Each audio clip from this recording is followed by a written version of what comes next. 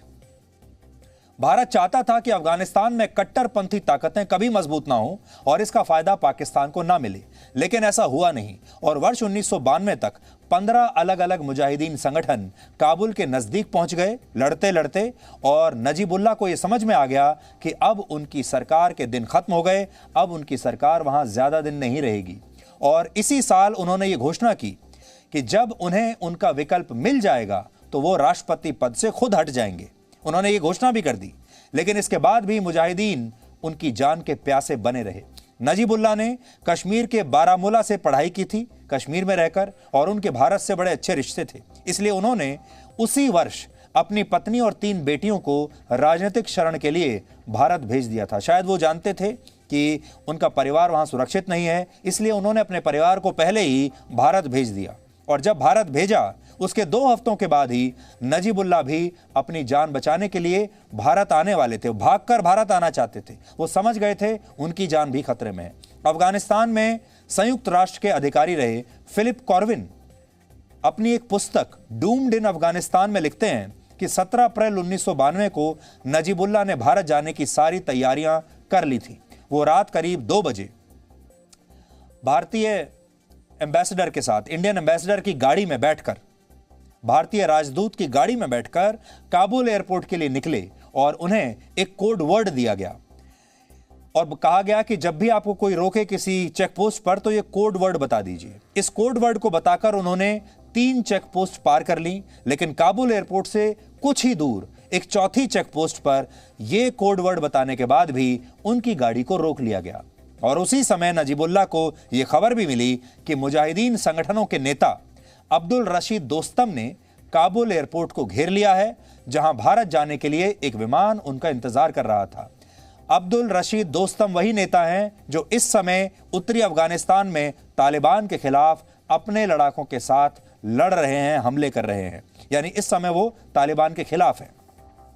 उस दिन दोस्तम की वजह से नजीबुल्लाह हवाई अड्डे नहीं पहुंच पाए और वो भारत नहीं आ पाए, और उन्हें अपनी जान बचाने के लिए काबुल में मौजूद संयुक्त राष्ट्र के मुख्यालय में शरण लेनी पड़ी। उन्हें लगा कि अगर यूनाइटेड नेशंस के ऑफिस में जाकर बैठ जाएंगे तो जान बच जाएगी। और सोचिए, वो वहां 4 सालों तक उसी दफ्तर में रहे, 4 साल तक। और 27 सितंबर 1996 को तालिबान ने काबुल पर अपने कब्जे के बाद उन्हें संयुक्त राष्ट्र के दफ्तर से बाहर निकालकर उनकी निर्मम हत्या की। इससे पता चलता है कि संयुक्त राष्ट्र लोकतंत्र, सुरक्षा और मानव अधिकारों को बचाने में कभी भी ज्यादा कुछ नहीं कर पाया। वो नजीबुल्लाह को भी नहीं बचा पाया, तो फिर आज किसे बचाएगा।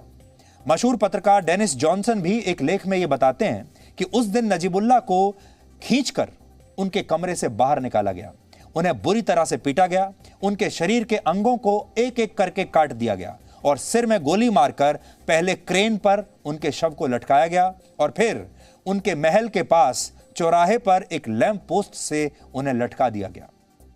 कहा जाता है जब आम लोगों की नजर उन पर पड़ी तो उनके मृत शरीर की आंखें सूजी हुई थीं और उनके मुंह में जबरदस्ती एक सिगरेट को ठूस दिया गया था। इसके अलावा उनकी जेबों में भरे गए नोट भी साफ दिखाई दे रहे थे। नजीबुल्लाह की यह तस्वीर हमारे देश के उस खास वर्ग को जरूर देखनी चाहिए जो आज तालिबान की तारीफ कर रहा है। उस समय उन्होंने तालिबान तो समय नहीं था, लेकिन जो मुजाहिदीन थे उन्होंने क्या हालत की थी नजीबुल्लाह की, वो आप आज देख सकते हैं। बड़ी बात यह है कि अफगानिस्तान से सोवियत संघ की वापसी कहीं ज्यादा संगठित और ज्यादा शांतिपूर्ण थी, लेकिन अब जब अमेरिका अफगानिस्तान से जा रहा है तो चारों तरफ अफरा तफरी और हिंसा का माहौल है। जब सोवियत संघ की सेनाओं ने अफगानिस्तान छोड़ा तो वो अपने पीछे इतनी बड़ी संख्या में हथियार नहीं छोड़कर गए थे, अपने हथियार ले गए थे जितनी बड़ी संख्या में अमेरिका ने अपने हथियार छोड़े हैं। और सबसे बड़ी बात यह कि उस समय सोवियत संघ के जाने के बाद भी कई वर्षों तक अफगानिस्तान में एक लोकतांत्रिक सरकार बरकरार रही, जबकि इस बार अमेरिका के जाते ही अफगानिस्तान में लोकतंत्र समाप्त हो गया। और यहां पर आपको एक बात यह समझनी होगी कि उस समय जब सोवियत संघ के समय ये क्राइसिस आया था अफगानिस्तान में, तब भी भारत ने एक लोकतांत्रिक तरीके से चुनी हुई सरकार का समर्थन किया था और आज भी भारत एक लोकतांत्रिक सरकार का ही समर्थन कर रहा है। इसके बाद भी भारत ने वहां पर बहुत विकास के काम किए, उनके लिए बहुत काम किया, अफगानिस्तान के लोगों के लिए बहुत सारी विकास की परियोजनाएं शुरू की और आज भी भारत चाहता है कि वहां लोकतंत्र स्थापित हो। अब 2 देश, अमेरिका जो अपने आप को कहता है कि वो दुनिया का सबसे पुराना लोकतंत्र है और दुनिया का लोकतंत्र का सबसे बड़ा ठेकेदार है, उसने क्या किया, ये आप इस पर नजर डालिए। और भारत आज क्या कर रहा है, क्योंकि भारत दुनिया का सबसे बड़ा लोकतंत्र है, लेकिन असली मायनों में लोकतंत्र की रक्षा सिर्फ भारत कर रहा है। और जो पश्चिमी देश हैं, जो लोकतंत्र की बातें तो करते हैं, सर्टिफिकेट भी बांटते हैं, बड़ी बड़ी बातें करते हैं, उन्होंने लोकतंत्र को त्याग दिया, छोड़ दिया। इससे आपको समझना होगा कि अगर इस पूरी दुनिया में लोकतंत्र को लेकर कोई भी देश ईमानदारी से प्रयास कर रहा है तो वो है दुनिया का सबसे बड़ा लोकतंत्र, आपका देश Bharat. Presenting B News app, available on Google Play and App Store. Download it now.